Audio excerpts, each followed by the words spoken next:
माटी रोगशज्या पड़ी थाए पिला माने दुई पट रुटी बदल गोटे पट खाइबा पाई दियंती काहेकि ना मलमूत्र एते थर किए सफा करिवो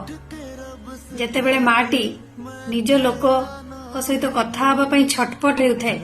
सेतेबेले ता पाखकू गंध शरीर पाखकू के जीव कही ता पाखकू के आसंती नाही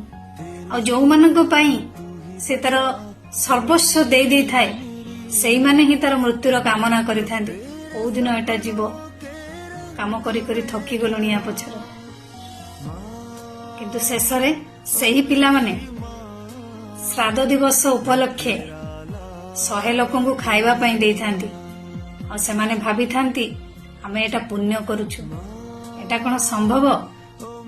जे जहा को जहा देई थाए ना रिटर्न रे ता पाखु सेया आसी थाए सेति पई कहिवार अर्थ समय थाउ थाउ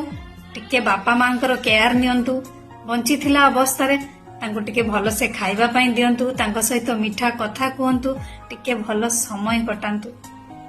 बहुत कष्ट पाइचंती आपण मानको पई आपण को बड़ करबा पई टिके बापा मांकर केयर करंतु सब भाई भूणी मानकर मोर रिक्वेस्ट बापा मांकर वैल्यू को बुझंतु।